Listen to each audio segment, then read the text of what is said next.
ही दृश्य आपण या क्षणी पाहतोय। कोणत्याही क्षणी या ठिकाणी बाप्पा विसर्जनाकरता दाखल होईल आणि चिंचपोकळीच्या चिंतामणीची ही दृश्य उजवीकडे चिंचपोकळीच्या चिंतामणीची उत्तर पूजा संपन्न झालेली आहे, महाआरती झालेली आहे। तर ही 4 दृश्य लाडक्या बाप्पाला निरोप दिला जातोय राज्यभरात। ढोल ताशांचा गजर, मुंबई पुणे या ठिकाणी गुलालाची मुक्त हस्तानं उधाण, तर विसर्जनाकरता मार्गस्थ झालेला हा मुंबईचा राजा। तर तिथं चिंतामणीच्या विसर्जनाला देखील सुरुवात। खरं तर तो येतो तेव्हा जाणवतं शब्दांची प्रार्थना ही कधीच नसते, प्रार्थना असते ती श्वासाची, कनेक्शन असतं ते थेट त्याचं आणि आपलं। आणि खरं तर काळही थांबावा असा हा क्षण असतो, असे हे दिवस असतात 10 दिवस। आणि केवळ एकच जाणवतं, या जगाचं तत्व म्हणजे तू आहेस, त्वम ब्रह्मासी त्वम ज्ञानमयो विज्ञानमयोसी त्वम खल्विदम ब्रह्मासी।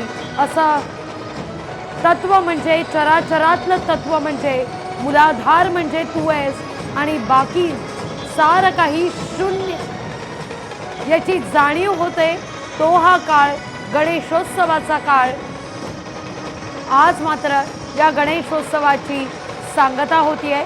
अनंत चतुर्दशी निमित्तानं या ठिकाणी आपण पाहतोय लाडक्या बाप्पाला जड अंतकरणानं निरोप दिला जातोय। खरं तर सकाळी मुंबई आसपासच्या उपनगरात आभाळ भरून आलेलं होतं, मोठ्या प्रमाणावर पावसाला सुरुवात झालेली होती।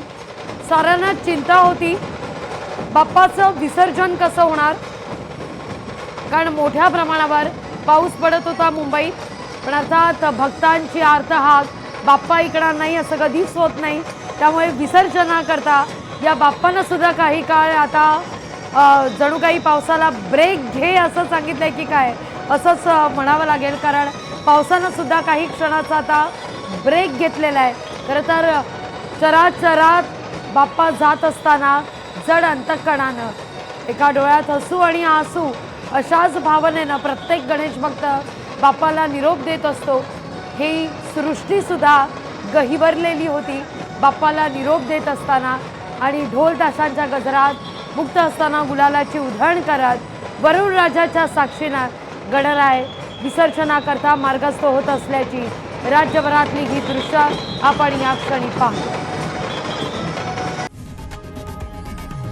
लोकशाही मराठी ऐका, पहा, जागरूक रहा।